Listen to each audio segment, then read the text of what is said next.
En el año 64 d.C., en las calles de Roma, se despliega un espectáculo impactante.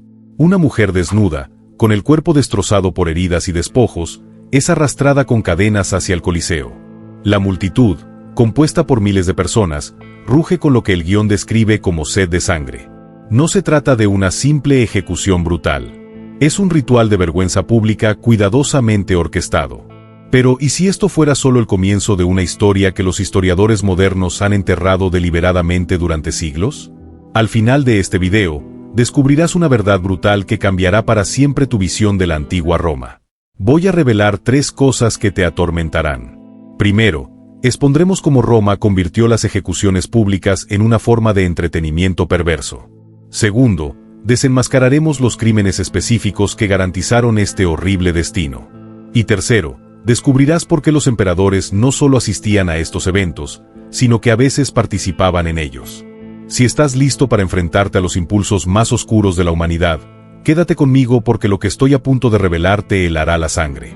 A menudo imaginamos la antigua Roma a través de la grandeza y la civilización. Pensamos en una arquitectura magnífica, sistemas legales complejos e imperios poderosos. La imagen popular de la brutalidad romana es la de gladiadores luchando a muerte en el Coliseo. Pero eso a menudo era solo el preludio de un espectáculo mucho más oscuro y siniestro. Roma había perfeccionado algo mucho más aterrador que la simple ejecución. Habían convertido la humillación sexual en un arma, como una forma de terrorismo de Estado. Para los romanos, la muerte no bastaba. El castigo debía ser un mensaje público. El imperio necesitaba enviar una advertencia clara que resonara en cada hogar y atormentara a cualquiera que se atreviera a desafiar su autoridad. Las ejecuciones públicas no eran solo un castigo. Eran una forma de teatro. Estos espectáculos meticulosamente coreografiados estaban diseñados para quebrantar no solo el cuerpo de los condenados, sino también su dignidad y espíritu. No se trataba de violencia aleatoria. Era una campaña psicológica calculada, perfeccionada durante siglos por emperadores que comprendían que la amenaza de la humillación sexual podía controlar a toda una población. Lo más aterrador de estos rituales era su naturaleza sistemática. El desfile público de una mujer condenada era un preludio de lo que vendría en la arena. El aire en las calles de Roma se impregnaba del hedor del miedo y la excitación mientras la multitud se reunía anticipando el espectáculo. Los guardias arrastraban a una mujer desnuda por la ciudad. Su delito podía ser desde adulterio hasta traición. El poeta romano Marsal, en relatos que los historiadores intentaron enterrar, escribió sobre testigos oculares que describieron a la multitud arrojando excrementos humanos, verduras podridas y piedras afiladas a estas mujeres. Pero esto no era un paseo aleatorio. Los guardias obligaban a la condenada a detenerse en lugares específicos y cuidadosamente seleccionados de la ciudad. Se detenían frente a los templos donde pudiera haber rezado, frente a las casas de sus familiares y en los mercados donde alguna vez había comprado. ¿Por qué? Porque los romanos entendían que destruir la dignidad de una persona era más poderoso que simplemente acabar con su vida. Estaban borrando su existencia por completo de la comunidad. Marsal incluso escribe sobre una mujer a la que los guardias le rompieron los dedos al intentar cubrirse. Se animaba a las familias a asistir a estos macabros desfiles, y los padres los consideraban una educación para sus hijos sobre las consecuencias de desafiar la ley romana.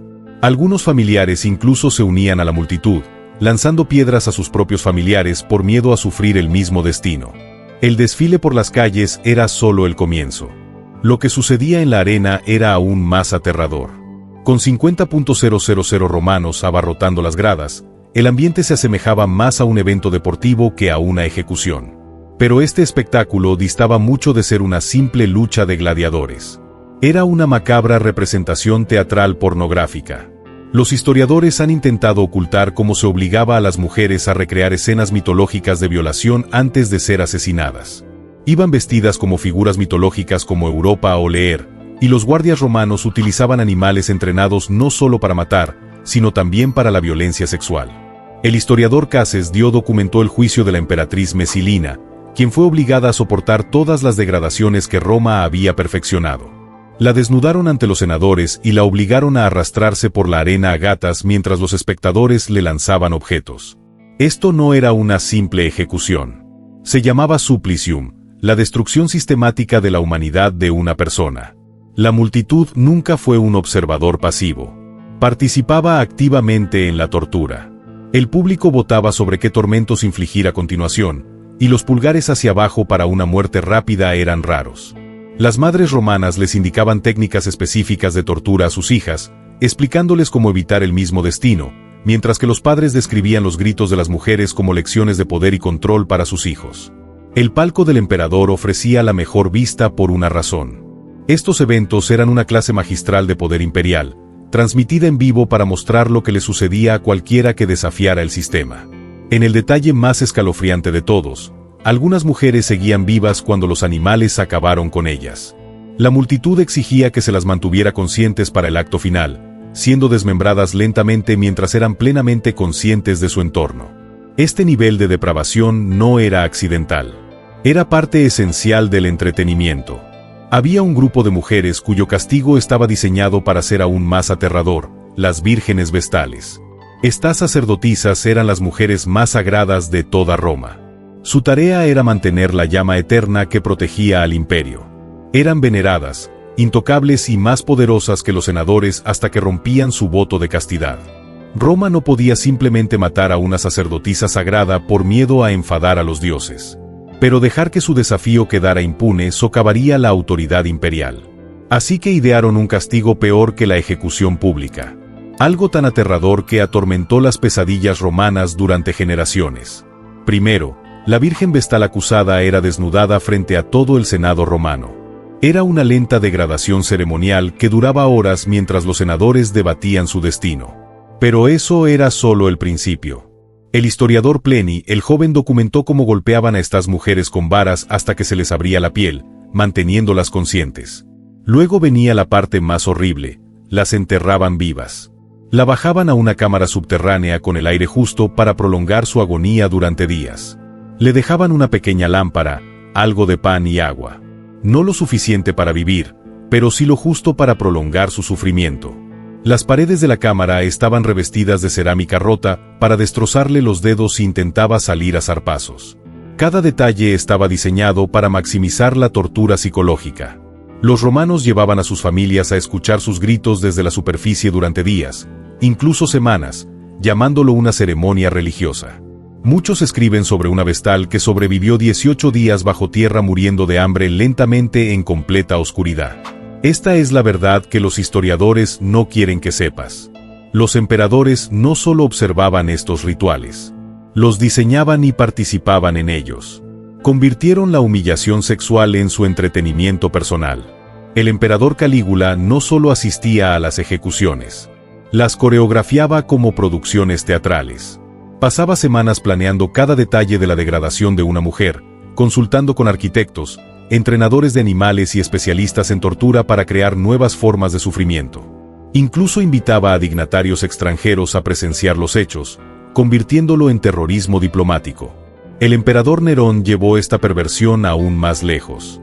Se vestía de gladiador y participaba personalmente en la agresión sexual de mujeres condenadas. La multitud vitoreaba cuando su emperador cometía estos actos horribles, llamándolos justicia divina. No se trataba solo de la locura de unos pocos hombres. Era una política burocrática sistemática. No se trataba solo de actos individuales de sadismo. La humillación sexual se convirtió en la herramienta diplomática estándar de Roma y en una parte esencial de su gobierno. Cuando las reinas extranjeras desafiaban el dominio romano, no solo eran ejecutadas. Su degradación se difundía por todo el imperio como advertencia a otros gobernantes. Las consecuencias históricas fueron asombrosas. Culturas enteras cambiaron sus leyes sobre los derechos de las mujeres para evitar provocar la tortura sexual romana. Los tratados incluso incluían cláusulas específicas sobre la preservación de la dignidad en los términos de rendición. Los romanos sistematizó la violencia sexual hasta el punto de crear puestos gubernamentales específicamente para diseñar nuevos tormentos. El magistrado de la degradación pública era un cargo real con salario y beneficios. Estas horribles prácticas finalmente terminaron, pero no por un decreto imperial.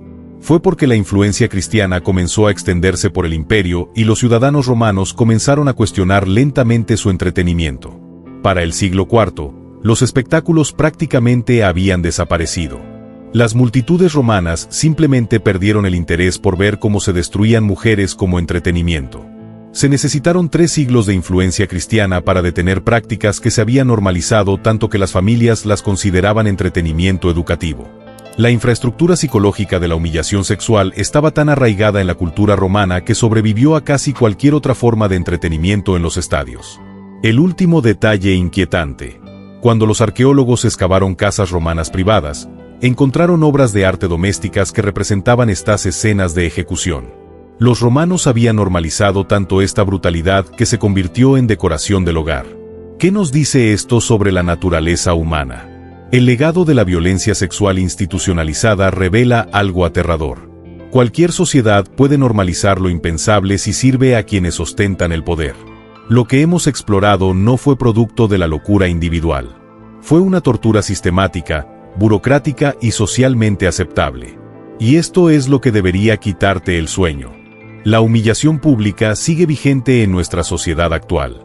Simplemente usamos herramientas diferentes, multitudes en redes sociales, humillación viral y campañas de acoso coordinadas. La tecnología cambia, pero el impulso psicológico permanece. Los romanos se convencían de ser civilizados mientras aplaudían la tortura sexual. ¿De qué nos convencemos hoy? ¿Qué entretenimiento consumimos que los historiadores del futuro podrían juzgar como bárbaro? ¿Qué formas de humillación pública hemos normalizado sin darnos cuenta?